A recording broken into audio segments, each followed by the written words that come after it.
नमस्कार, आप देख रहे हैं संसद टीवी। दिन भर की तमाम बड़ी खबरों के साथ मैं हूं दीक्षा कोहली। अगले आधे घंटे में होंगी देश और दुनिया की हर अहम खबर, राज्यों की सुर्खियों और मौसम के हाल पर भी डालेंगे नजर।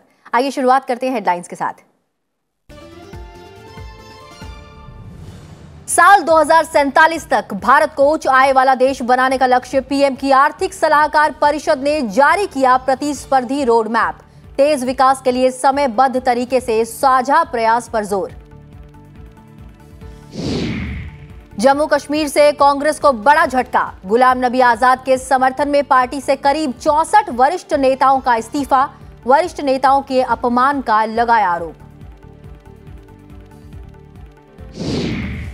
2002 के गुजरात दंगे से जुड़े केस पर सुप्रीम कोर्ट का बड़ा फैसला। सभी लंबित मामलों की सुनवाई बंद। कहा, लंबा वक्त बीतने के बाद सुनवाई का कोई मतलब नहीं।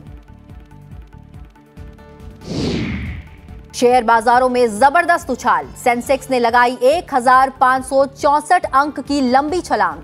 निफ्टी में 446 अंक की बढ़त। बैंकिंग, आईटी और तेल कंपनियों के शेयरों में रही तेजी। और इराक में शिया धर्मगुरु के समर्थकों और सुरक्षा बलों के बीच झड़प। गोलीबारी में 30 से अधिक लोगों की मौत, 400 से अधिक घायल। मुक्तदा अल सद्र का राजनीति से हटने के ऐलान के बाद हिंसा।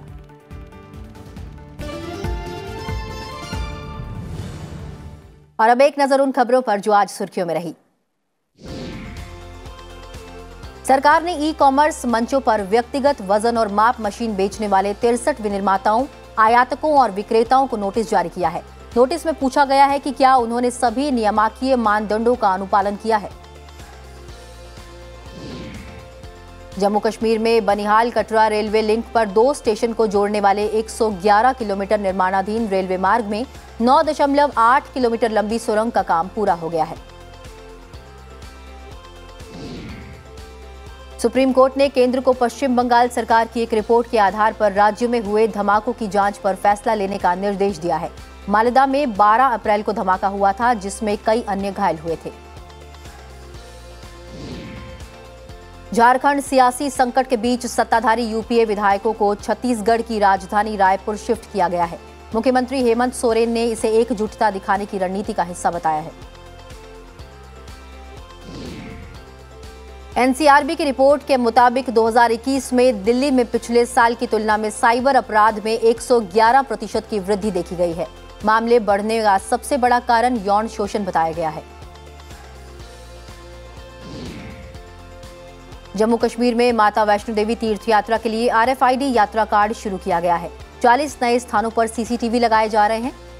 एक कंट्रोल रूम में और 7 जांच सेंटर भी बनाए गए हैं। देश में कोरोना संक्रमण के उपचाराधीन मरीजों की संख्या घटकर 65,732 हो गई है। पिछले 24 घंटों में कोरोना वायरस संक्रमण के 5,449 नए मामले सामने आए हैं। कोल इंडिया लिमिटेड ने पिछले 4 वर्षों में कोयले की कीमतों में कोई इजाफा नहीं किया है। कंपनी ने एजीएम में बताया कि अंतर्राष्ट्रीय बाजार की तुलना में बेहद प्रतिस्पर्धी कीमत पर आपूर्ति सुनिश्चित की गई है। अंतर्राष्ट्रीय मुद्रा कोष ने चेतावनी दी है कि पाकिस्तान एक चुनौतीपूर्ण आर्थिक मोड़ पर है। यूक्रेन युद्ध और घरेलू चुनौतियों के चलते आसमान और असंतुलित वृद्धि हुई है। टेनिस को अलविदा कहने जा रही अमेरिकी धुरंधर सेरेना विलियम्स ने अपने आखिरी टूर्नामेंट अमेरिकी ओपन में पहले दौर का मैच जीत लिया है। सेरेना ने मॉन्टेनीग्रो की 80वीं रैंकिंग वाली दांका कोवनिच को 6-3, 6-3 से हराया।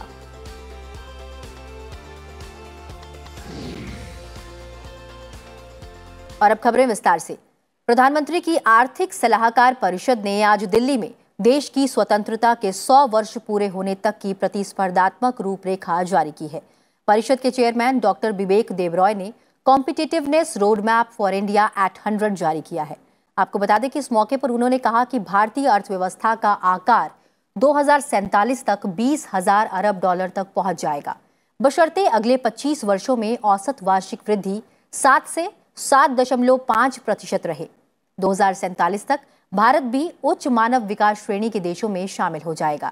ये रूपरेखा में 2047 तक भारत को समृद्ध देश बनने के लिए आर्थिक पहलुओं के महत्व को दिखाया गया है। साथ ही इसकी दिशा में क्या करने की आवश्यकता है। उन्होंने कहा कि खपत, निवेश, सरकारी व्यय और शुद्ध निर्यात आर्थिक वृद्धि के संचालक हैं। उन्होंने कहा कि 2014 से सरकार आकांक्षात्मक जिला कार्यक्रम और उज्ज्वला जैसी विभिन्न योजनाओं के माध्यम से असमानता को दूर करने के लिए कई कदम उठा रही है। प्रधानमंत्री नरेंद्र मोदी ने वर्ष 2047 तक भारत को एक विकसित राष्ट्र बनाने का लक्ष्य रखा है। इसमें उन लोगों ने बहुत जो महत्वपूर्ण आइडिया दिए हैं, जैसे उन्होंने कहा है कि हमारे जो सरकार के जो डिपार्टमेंट हैं उनमें उनका जो कोऑर्डिनेशन है उसको किस तरीके से और उसमें मतलब सुधार लाना चाहिए। उन्होंने जुडिशियल रिफॉर्म की बात की है। ऐसे बहुत सारे सुझाव दिए हैं, तो उनका हम लोग देखेंगे। केंद्रीय गृह मंत्री अमित शाह आज दिल्ली पुलिस के मुख्यालय पहुंचे। उन्होंने यहां अधिकारियों के साथ बैठक की। गृह मंत्री ने दिल्ली पुलिस की भविष्य की कार्य योजना एक्शन प्लान 2024 को लेकर दिए गए दिशा निर्देशों पर हुई प्रगति का जायजा लिया। साथ ही आगामी G20 समिट को लेकर सुरक्षा प्रबंधों और कार्य योजना की भी समीक्षा की। उन्होंने दिल्ली में 6 साल से अधिक की सजा वाले सभी अपराधों में फॉरेंसिक जांच अनिवार्य करने पर जोर दिया।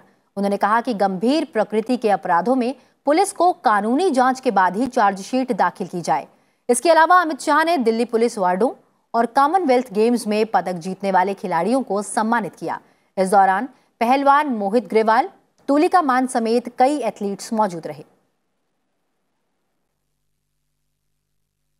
जम्मू कश्मीर के पूर्व उप मुख्यमंत्री ताराचंद सहित केंद्र शासित प्रदेश के 64 से अधिक वरिष्ठ कांग्रेस नेताओं ने गुलाम नबी आजाद के समर्थन में पार्टी से इस्तीफा दे दिया है। उन्होंने अपना इस्तीफा कांग्रेस अध्यक्ष सोनिया गांधी को भेज दिया है।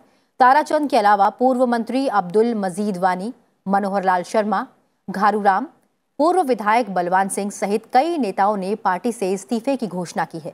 जम्मू कश्मीर के पूर्व मुख्यमंत्री गुलाम नबी आजाद ने कांग्रेस में करीब 5 दशक से चल रही पारी को शुक्रवार को समाप्त करने की घोषणा की थी। गुलाम नबी आजाद के समर्थन में पहले ही पूर्व मंत्री और विधायकों सहित करीब 1 दर्जन प्रमुख कांग्रेस नेता पार्टी छोड़ चुके हैं। वहीं गुलाम नबी आजाद 4 सितंबर को सुबह 11 बजे जम्मू के सैनिक कॉलोनी में जनसभा करेंगे। सुप्रीम कोर्ट ने वर्ष 2002 के गुजरात दंगों से जुड़े 9 में से 8 केस बंद करने का आदेश दिया है। इन सभी मामलों से जुड़ी कई याचिकाएं सुप्रीम कोर्ट में लंबित थी। चीफ जस्टिस उदय उमेश ललित की अगुवाई वाली 3 जजों की बेंच ने कहा कि इतना समय गुजर जाने के बाद इन मामलों पर सुनवाई करने का कोई मतलब नहीं है। सुप्रीम कोर्ट ने कहा कि गुजरात दंगों से जुड़े 9 में से 8 केसेस में निचली अदालतें फैसला सुना चुकी हैं। नारोदा गांव से जुड़े मामले की सुनवाई अभी जारी है। ऐसी स्थिति में इससे जुड़े किसी भी केस पर अलग से सुनवाई की कोई जरूरत नहीं है। सीमा की स्थिति भारत और चीन के बीच आगे के संबंधों को तय करेगी। एशिया सोसाइटी पॉलिसी इंस्टीट्यूट के समारोह को संबोधित करते हुए विदेश मंत्री एस जयशंकर ने ये बातें कही। साथ ही उन्होंने जोर दिया कि संबंध पारस्परिक संवेदनशीलता, पारस्परिक सम्मान और पारस्परिक हित पर आधारित होने चाहिए। पूर्वी लद्दाख में टकराव वाले कई बिंदुओं पर दोनों देशों में जारी सैन्य गतिरोध के बीच विदेश मंत्री की ये टिप्पणी आई है। एस जयशंकर ने कहा कि एशिया का भविष्य काफी हद तक इस बात पर निर्भर करता है कि निकट भविष्य में भारत और चीन के बीच संबंध कैसे विकसित हो सकते हैं। Much of the future of Asia depends on how relations between India and China develop in the foreseeable future. For ties to return to a positive trajectory and remain sustainable, they must be based on the 3 mutuals: mutual sensitivity, mutual respect, and mutual interest. Their current status is, of course, well known to all of you.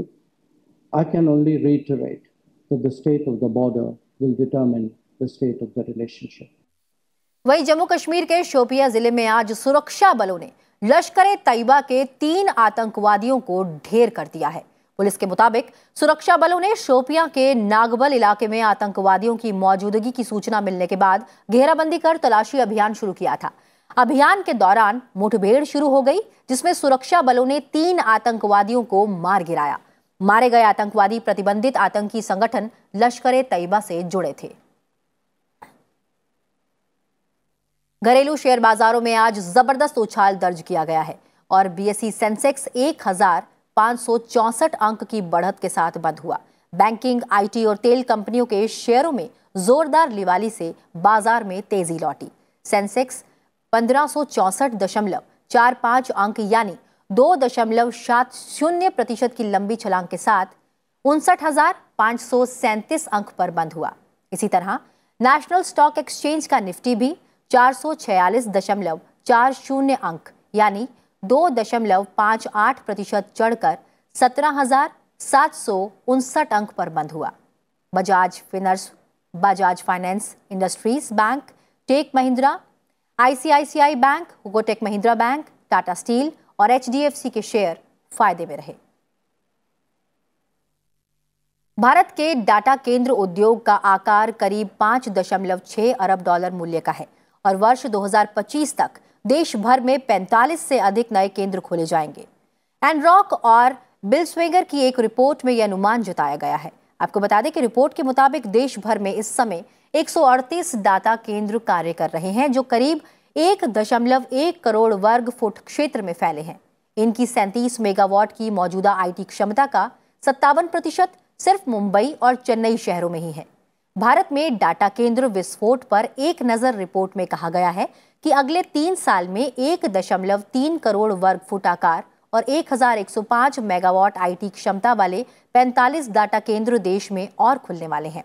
महामारी के जोखिम के बीच मांग में बढ़ोतरी से इसे समर्थन मिल रहा है।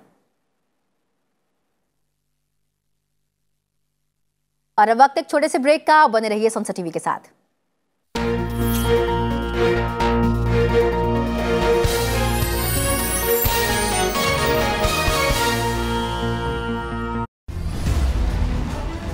यात्रा एक महान शासन तंत्र की कथा, गुरु कौटिल्य और मौर्य साम्राज्य की। जानेंगे प्रशासन, व्यापार, राजस्व और गुप्तचरी के राज।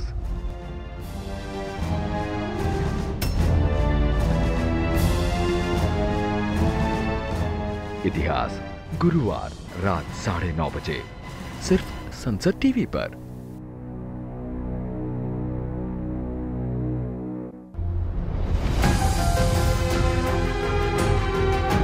आपके सांसद में इस बार देखिए लोकसभा में बुलंदशहर की आवाज बुलंद करने वाले लगातार 2 बार के युवा सांसद डॉक्टर भोला सिंह की कहानी, उन्हीं की जुबानी, शुक्रवार शाम 7:30 बजे सिर्फ संसद टीवी पर।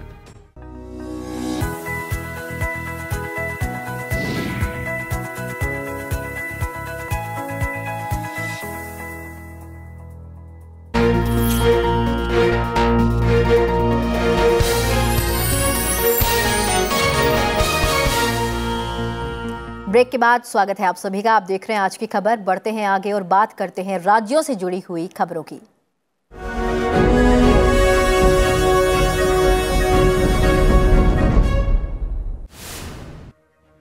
प्रधानमंत्री नरेंद्र मोदी 1 और 2 सितंबर को कर्नाटक और केरल जाएंगे। 1 सितंबर को प्रधानमंत्री कोचीन हवाई अड्डे के पास कलाडी गांव में श्री आदि शंकर जन्मभूमि क्षेत्रम जाएंगे। पंजाब के पूर्व मुख्यमंत्री और पंजाब लोक कांग्रेस के संस्थापक कैप्टन अमरिंदर सिंह ने प्रधानमंत्री नरेंद्र मोदी से मुलाकात की। रक्षा मंत्री राजनाथ सिंह ने राजस्थान के उदयपुर में पन्ना धाय की प्रतिमा का अनावरण किया, जिन्होंने राज्य की रक्षा करते हुए अपने बेटे का बलिदान दिया था। उत्तर प्रदेश में भारतीय जनता पार्टी के प्रदेश अध्यक्ष का कार्यभार संभालने के बाद भूपेंद्र चौधरी ने राज्य सरकार के पंचायती राज मंत्री पद से इस्तीफा दे दिया है। उत्तर प्रदेश के मुख्यमंत्री योगी आदित्यनाथ की अध्यक्षता में हुई कैबिनेट बैठक में 16 में से 15 प्रस्तावों को हरी झंडी दे दी गई। मध्य प्रदेश के मुख्यमंत्री शिवराज सिंह चौहान ने भोपाल में सिंगल क्लिक के माध्यम से विदिशा जिले के बाढ़ प्रभावित लोगों को राहत राशि वितरित की। Mumbai metro rail corporation limited ने आरे कॉलोनी के सारीपुट नगर में कोलाबा बांद्रा सीपर्स मेट्रो लाइन 3 का ट्रायल रन शुरू किया। मुख्यमंत्री और उप मुख्यमंत्री ने ट्रायल रन के तहत मेट्रो ट्रेन को हरी झंडी दिखाई। प्रवर्तन निदेशालय ने तृणमूल कांग्रेस के राष्ट्रीय महासचिव अभिषेक बनर्जी को कोयला चोरी मामले में पूछताछ के लिए समन जारी किया है। उन्हें शुक्रवार की सुबह कोलकाता स्थित कार्यालय में पेश होने को कहा गया है। सीबीआई के अधिकारियों ने दिल्ली के उप मुख्यमंत्री मनीष सिसोदिया के लॉकर की तलाशी ली। जांच दिल्ली के आबकारी नीति मामले के संबंध में की गई। गोवा के मुख्यमंत्री प्रमोद सावंत ने कहा कि उनकी सरकार ने सोनाली फोगाट की कथित हत्या की जांच से जुड़ी एक गोपनीय रिपोर्ट हरियाणा के मुख्यमंत्री और पुलिस महानिदेशक को सौंपी है। झारखंड हाईकोर्ट ने दुमका में स्कूली छात्रा की मौत के मामले में स्वतः संज्ञान लेते हुए पुलिस महानिदेशक की रिपोर्ट दाखिल करने का आदेश दिया है। इस मामले में 10 सदस्यीय एसआईटी ने जांच शुरू कर दी है।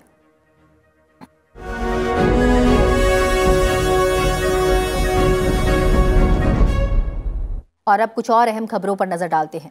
सत्ता पक्ष और विपक्ष के बीच घंटों चली बहस के बाद केरल विधानसभा ने लोकायुक्त संशोधन विधेयक को पारित कर दिया है। इस विधेयक में लोकायुक्त की रिपोर्ट पर कार्यपालिका को अपीलीय प्राधिकारी बनाने का प्रावधान है। विधेयक पर मतदान से पहले विपक्षी यूडीएफ ने कार्यवाही का बहिष्कार किया। विपक्ष का कहना है कि वो सरकार की ओर से भ्रष्टाचार विरोधी एजेंसी को खत्म करने और कमजोर करने के प्रयास का समर्थन नहीं कर सकता है। मध्य केरल में मूसलाधार बारिश के बाद कई इलाके जलमग्न हो गए हैं। वहीं सड़कों के डूब जाने की वजह से यातायात भी प्रभावित हुआ है। मध्य केरल के पहाड़ी क्षेत्रों में पिछले कुछ दिनों से लगातार भारी बारिश हो रही है, जिसके कारण कई नदियों के जलस्तर में इजाफा हुआ है। साथ ही तटीय अलापुझा जिले के कुटानाड में नदियां और जलस्तर बढ़ गया है। जलमग्न क्षेत्रों में शैक्षणिक संस्थानों को बंद कर दिया गया है। मौसम विभाग ने अगले 2 दिनों तक भारी बारिश का दौर जारी रहने की चेतावनी भी जारी की है। प्रभावित इलाकों के लोगों को सतर्क कर दिया गया है। किसी भी आपात स्थिति में उन्हें निकालने की तैयारी भी तैयार रखी गई है। केरल में 10 दिन के ओणम उत्सव की शुरुआत से पहले त्रिपुनिथुरा में भारी बारिश और जल भराव के कारण अट्ठाचमयम समारोह में देरी हुई है। कर्नाटक में भारी वर्षा हो रही है। कई जिलों में स्कूल बंद किए गए हैं। मौसम विभाग ने 13 जिलों में येलो अलर्ट जारी किया गया है। राज्य के कई जिलों में आज बारिश की वजह से स्कूलों को छुट्टी दे दी गई है। राज्य के कई भागों में भारी बारिश की वजह से नदी तालाब उफान पर हैं। पेड़ के गिरने से संपत्ति का नुकसान, बिजली की कटौती की घटना सामने आई है। पानी भर जाने की वजह से कई फसल और घरों को नुकसान पहुंचा है। मुख्यमंत्री बसवराज बोम्मई ने कल बारिश प्रभावित प्रदेशों का मुआयना भी किया था। पहाड़ों पर लगातार हो रही बारिश से उत्तर प्रदेश में नदियों का जलस्तर लगातार बढ़ता जा रहा है। गंगा पूरे उफान पर है। ऐसे में लोगों को डर सताने लगा है। शिव की नगरी काशी में गंगा का रौद्र रूप लगातार जारी है। यहाँ गंगा का जलस्तर साल 2013 के रिकॉर्ड 72.63 मीटर के करीब पहुंच गया है। गंगा का पानी अब घाट की सीढ़ियों से ऊपर आकर सड़कों पर बहने लगा है। ऐसे में हालात लगातार बिगड़ते जा रहे हैं। पानी ज्यों-ज्यों बढ़ रहा है, लोग घर खाली कर रहे हैं। हालात ये है कि लाली घाट सहित कई घाट जलमग्न हो गए हैं। वहीं प्रयागराज में गंगा का जलस्तर धीरे धीरे घटने लगा है। हालांकि गंगा यमुना का जलस्तर अभी भी खतरे के निशान से ऊपर है। निचले इलाकों से पानी घटने लगा है। हालांकि बीमारी का खतरा अभी भी बना हुआ है। वहीं मिर्जापुर में गंगा नदी का जलस्तर बढ़ने की वजह से शहर के निचले इलाकों में बाढ़ जैसे हालात बन गए हैं। पानी लोगों के घरों में घुस गया है। पटना में गंगा नदी के जलस्तर में लगातार बढ़ोतरी के कारण प्रमुख घाट डूब गए हैं। यहां पानी खतरे के निशान से ऊपर बह रहा है। पिछले 24 घंटे में ही गंगा के जलस्तर में 12 से 16 सेंटीमीटर की बढ़ोतरी हुई है। हाथीदह में गंगा खतरे के निशान से 57 सेंटीमीटर ऊपर बह रही है। ऐसे में बाढ़ का खतरा बढ़ता ही जा रहा है। हालात को देखते हुए पटना जिला प्रशासन ने अलर्ट भी जारी किया है। लोगों से गंगा में नहीं जाने की अपील की गई है। बाढ़ के खतरे को देखते हुए तटबंधों और सुरक्षा दीवारों की लगातार मॉनिटरिंग की जा रही है। गंगा में एसडीआरएफ और एनडीआरएफ की टीम भी गश्त कर रही है। दिल्ली एनसीआर में झमाझम बारिश से तापमान में गिरावट दर्ज की गई है। बारिश की वजह से लोगों को उमस भरे मौसम से बड़ी राहत मिली है।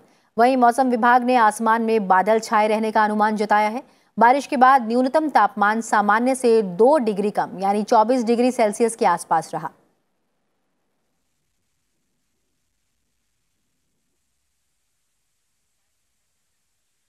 रूस में शुरू हो रहे संयुक्त सैन्य अभ्यास में भारतीय और चीनी सैनिक शामिल हो रहे हैं। वोस्तोक 2022 नाम से यह संयुक्त सैन्य अभ्यास आज से शुरू कर 5 सितंबर तक चलेगा। इस रणनीतिक युद्धाभ्यास में 50,000 से अधिक सैनिक, 5,000 से अधिक आयुध और सैन्य हार्डवेयर, 140 विमान, 60 लड़ाकू जहाज, गनबोट और सहायक पोतों को एक साथ लाया गया है। इस युद्ध अभ्यास में रूस, चीन और भारत के अलावा लाओस, मंगोलिया, निकारागुआ, सीरिया और कई पूर्व सोवियत राष्ट्रों के सैनिक भी शामिल हो रहे हैं।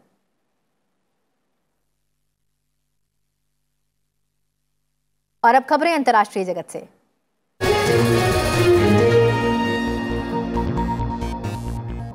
और सबसे पहले बात पाकिस्तान की। पाकिस्तान में आई भीषण बाढ़ में मरने वालों की तादाद बढ़कर 1136 हो गई है। सरकार ने विनाशकारी बाढ़ से निपटने के लिए एक नोडल आपदा एजेंसी का गठन किया है। बाढ़ के चलते देश में करीब 3.3 करोड़ लोग विस्थापित हो गए हैं। पिछले 24 घंटों में 119 लोगों की मौत हुई है। देश का दक्षिण पूर्व सिंध प्रांत बाढ़ से बुरी तरह प्रभावित है। नोडल आपदा एजेंसी में आपदा से निपटने के लिए संघीय मंत्री, सशस्त्र बलों के प्रतिनिधि, मुख्यमंत्री और विशेषज्ञ शामिल होंगे। इस भीषण आपदा का सामना करने में मुश्किलों से जूझ रहे पाकिस्तान ने अंतर्राष्ट्रीय मदद मांगी है। देश में आर्थिक संकट के बीच प्रधानमंत्री शहबाज शरीफ के नेतृत्व वाली सरकार की अपील के बाद अंतर्राष्ट्रीय सहायता पहुंचने लगी है। कनाडा ने 50 लाख अमेरिकी डॉलर की पाकिस्तान को सहायता देने की घोषणा की है। वहीं चीन सरकार ने पाकिस्तान सरकार को 10 करोड़ युआन देने का वादा किया है। भीषण आर्थिक संकट का सामना कर रहे श्रीलंका के राष्ट्रपति और वित्त मंत्री रानिल विक्रमसिंघे ने आज अंतरिम बजट पेश किया है। रानिल विक्रमसिंघे ने श्रीलंकाई संसद को बताया कि आईएमएफ के साथ संभावित राहत पैकेज पर बातचीत अंतिम चरण में है और इस पर जल्द ही फैसला भी हो जाएगा। इस बजट का उद्देश्य सबसे कठिन आर्थिक संकट का सामना कर रहे देश के लोगों की आय बढ़ाना और उन्हें राहत प्रदान करना है। वित्त मंत्रालय का भी प्रभार संभाल रहे राष्ट्रपति विक्रमसिंघे ने संसद को बताया कि अंतरिम बजट देश में अब तक मौजूद आर्थिक रचना में बदलाव की नींव रखेगा। अंतरिम बजट में आयकर, वैट, दूरसंचार कर और सट्टेबाजी और गेमिंग कर से संबंधित कई कर सुधार पेश किए गए हैं। इराक के प्रभावशाली शिया धर्मगुरु मुक्तदा अल सद्र के राजनीति से हटने की घोषणा के बाद देश में हिंसा शुरू हो गई है। 1 महीने से चल रहे राजनीतिक संकट के कारण स्थितियां तनावपूर्ण हो गई हैं। मुक्तदा अल सद्र के समर्थकों ने बगदाद के ग्रीन जोन में गोलीबारी और हथगोले दागे। सुरक्षा बलों की जवाबी कार्रवाई से कम 30 प्रदर्शनकारियों की मौत हो गई। इराक की सेना ने सोमवार को बगदाद में कर्फ्यू की घोषणा की थी।